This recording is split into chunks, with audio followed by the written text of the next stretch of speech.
Greetings and welcome to FactionMasters Season 6, Game 25, the finals. This one will be between Massimo's Sand Goblins and the Wayfarers, played by BookishHolleas. I am joined by BookishHolleas to record this.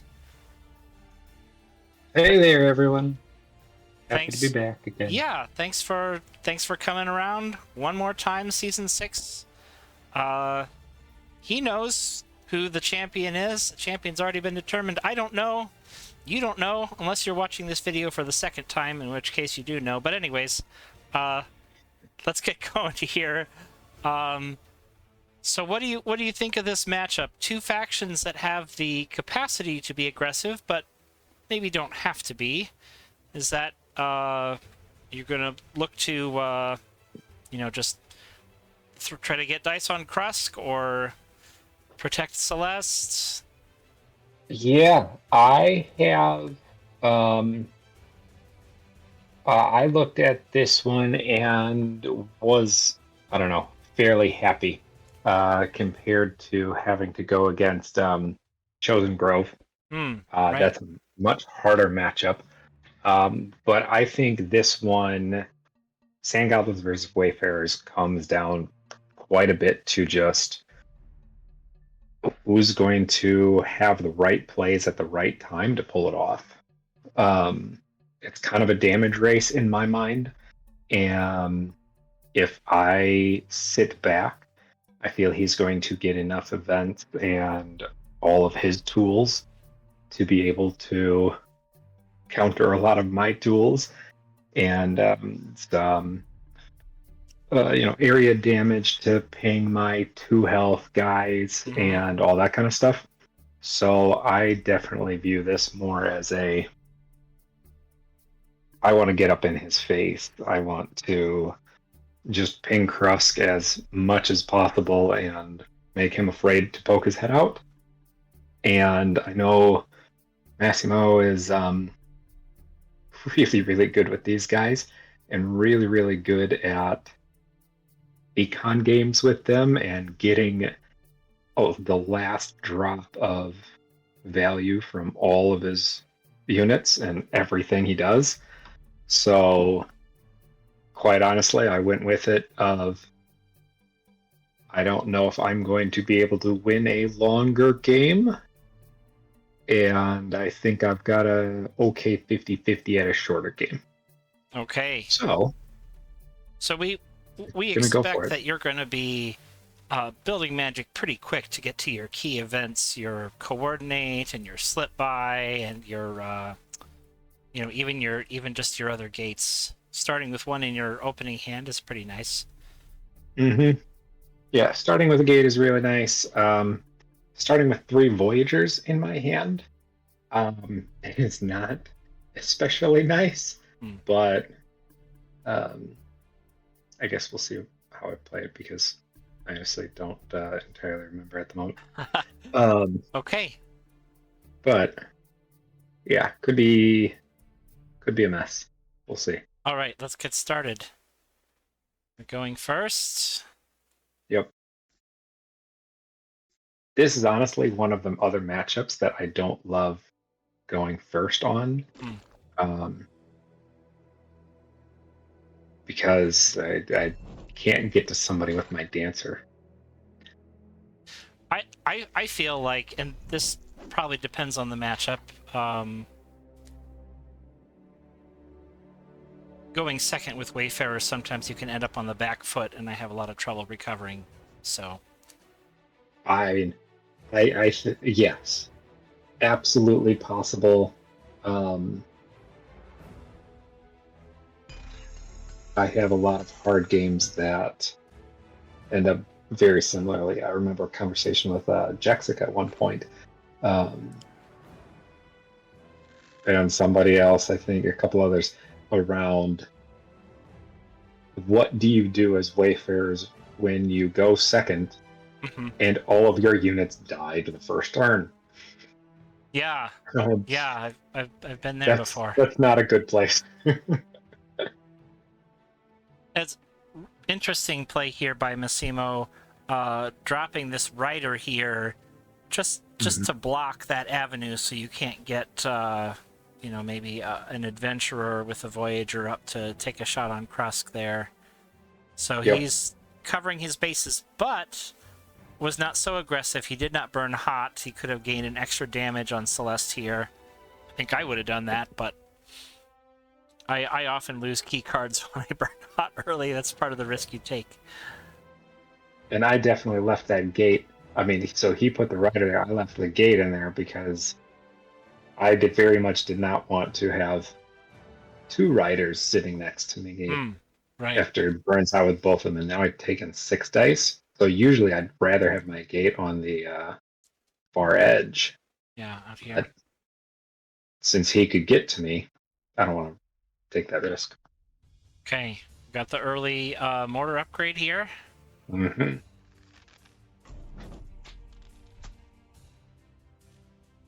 Could be an opportunity to use it just to finish off that Voyager, but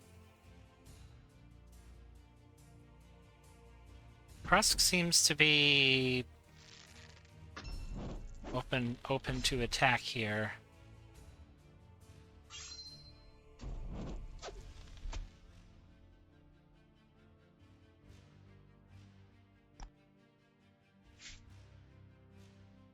Only built one magic. Yep, Seems like he's gonna take it slow for now. And you're definitely not taking it slow. Nice use of the Spirit Leap to block that gate. Mm-hmm. And not only are you blocking the gate as a summoning spot, but also blocking it from pushing forward if he gets a thrust upgrade. Yep. And I didn't footwork there. I actually think that was a pretty key. You can't do a footwork with the first summoner, dancer. can you? Oh, you're talking about this dancer didn't do a footwork. Yeah. I didn't want to. I wasn't confident I was going to get the 2 swords and 5 bows to kill him. Okay. And if I flip him, I just give him the 3 burn hot right into Celeste. That's true. And so blocking he blocked his own gate spot, so I didn't need to block that gate spot at all. Okay. And the Sand Goblins, with all of the structures that they have, it's a bit easier for them to just summon anything on their side of the board. Right. He was going to be able to build something somewhere, but I didn't want him to be able to... Like this, for instance? Exactly like that. I didn't want to let him get over to Celeste. Krusk is having some trouble rolling hits. Yes, Krusk at that point was, I think, 1 for 6. Yeah. Which was... Mortar won't even do the job. By me. Yeah. Nope. Not that... Well, yeah.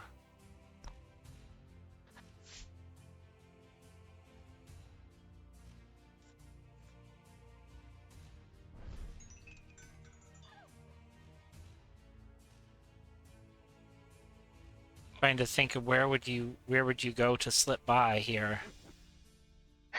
all the way up here. Okay, and I assume there will be a gate and or a waypoint.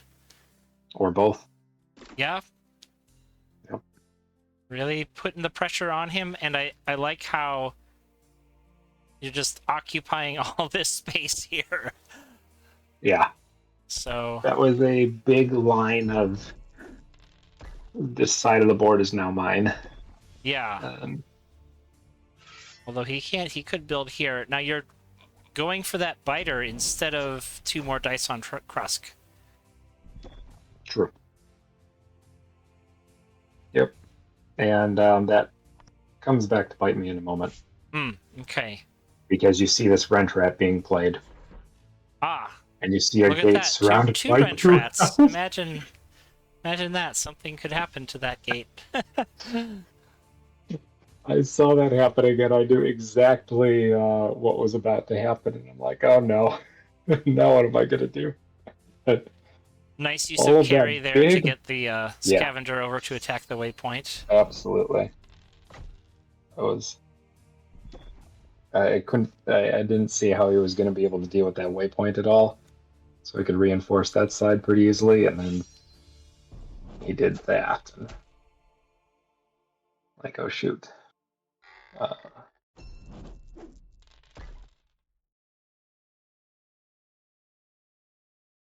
yeah, that scavenger carry is really. And then obviously here And comes it the blocks detonate. your gate. Actually, Yep. you will have an opening here with that dancer dying, so Right. gets something. Could be Boldo, could be Tests. I imagine it's going to be Boldo, but and your fourth gate already. That's very handy. Yep. Well, like you pointed out, I was burning through quite a few cards um, to try and get everything and anything that I could find useful. Yeah, Massimo has a big magic lead on you, but I think you've Yep. got more momentum here. Kreska's got to be scrambling to try to stay safe. I mean, he can play the 10 gate again, but he's got to deal 8 damage to Boldo somehow. Mm-hmm. Kreska's not in a position to carry anything. Could maybe block with the 10 gate. Oh, gonna put it up there. Yep. Block with riders. Yeah. He was floating a lot of magic. He did have a lot. Scavenger comes up a little short on that gate, but it's not really very useful right now. Right. I was surprised that he hit Boldo instead of that gate. But even then, Baldo this turn could jump into that spot and kill the scavenger and then let Celeste take 6 dice into Krusk. Yeah, that you got to watch out for the diagonals when you face the Wayfarers. I imagine you're going to block off this gate. Block off his 10 gate, I mean. Yep. Get the extra coordinate dice up for the Boldo and Rogue, too.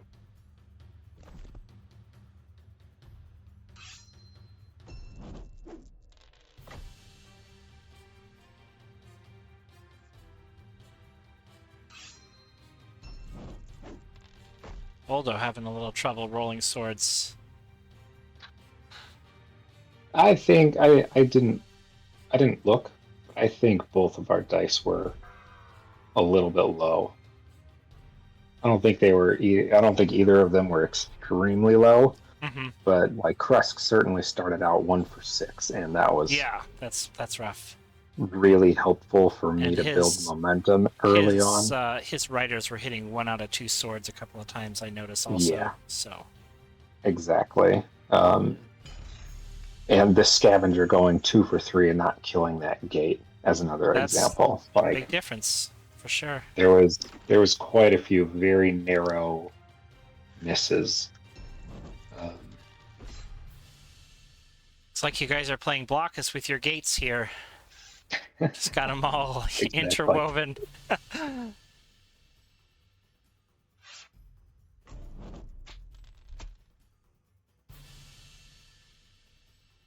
Surely he's going to mortar. Yeah, there it is.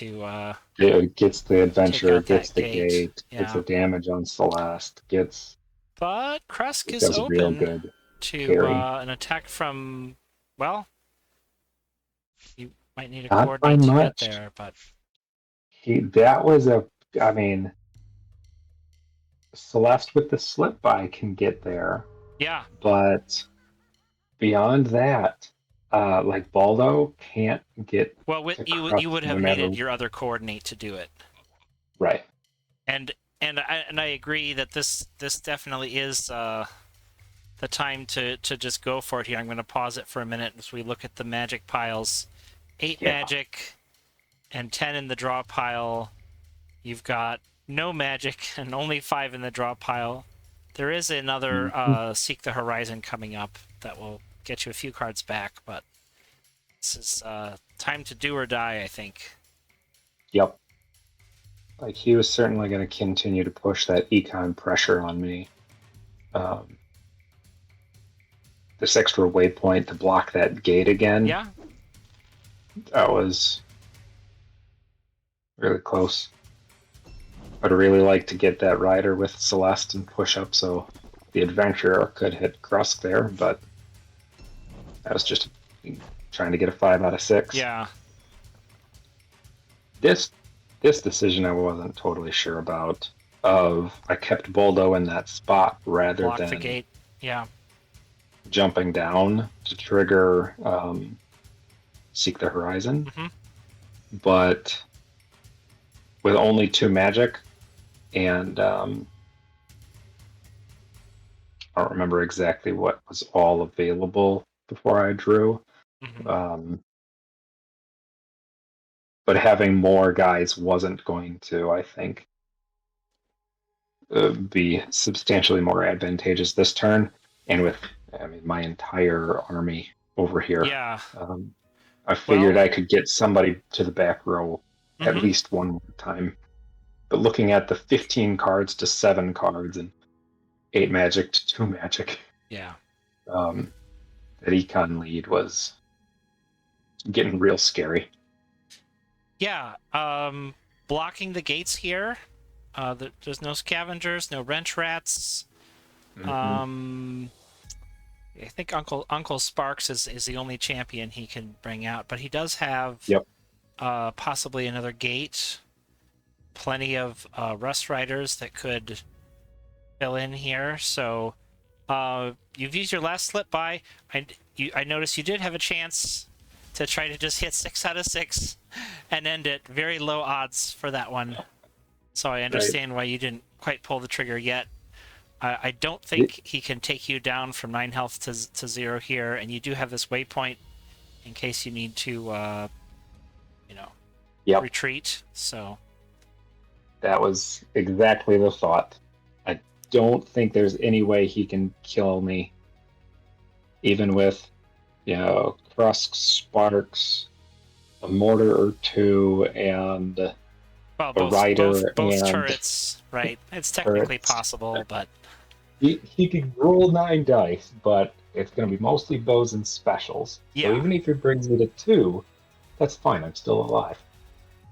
All right, let's hit resume. There's Uncle Sparks.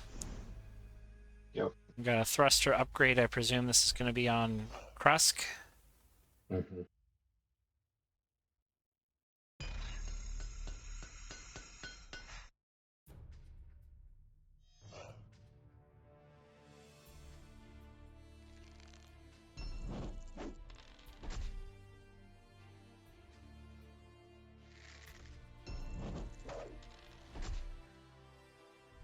Okay, 4 out of 6, not bad.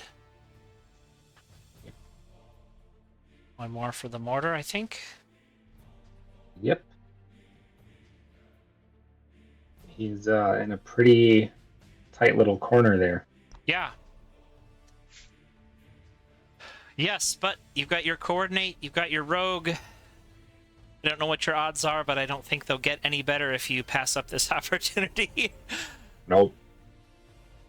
That's precisely where I went. I think you're at more than 50% here.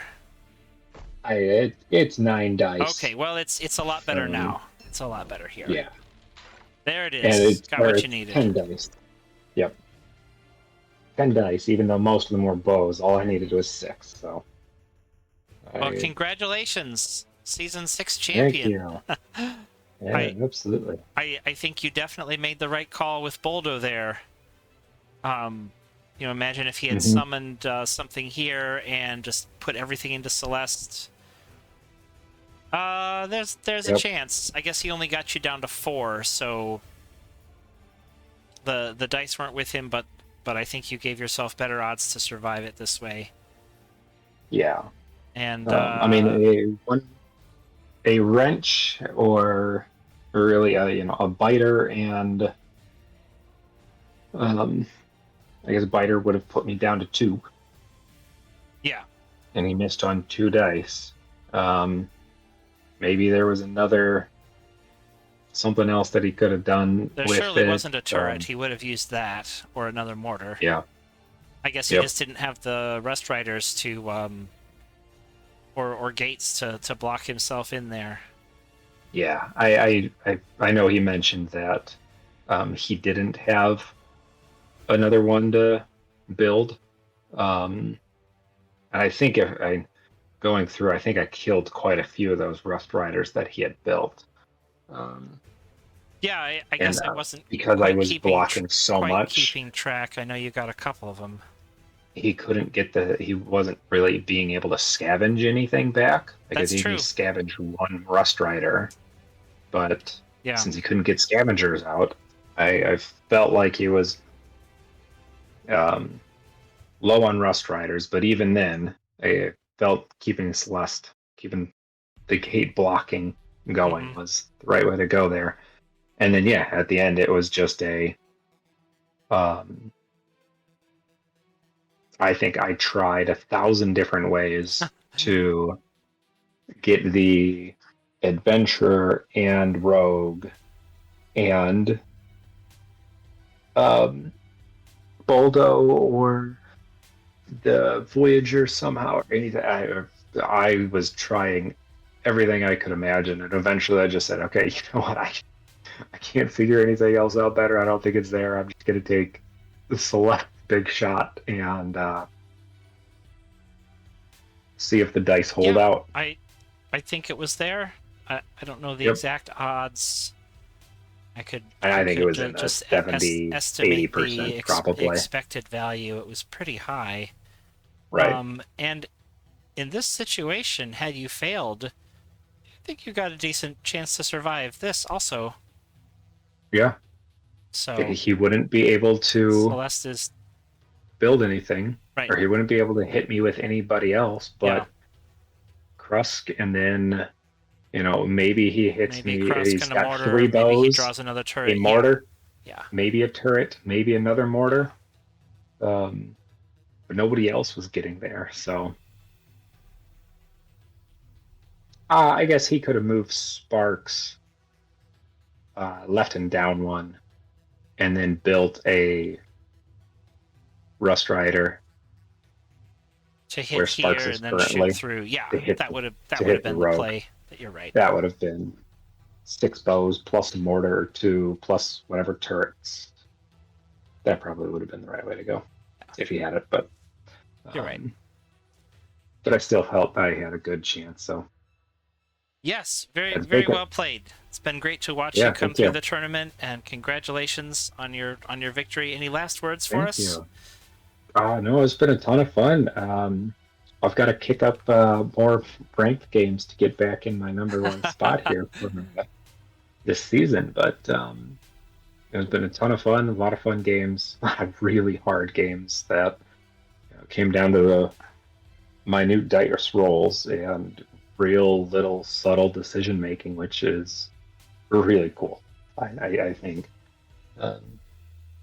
any of the games could have gone any which way, just a little bit of tweaking. And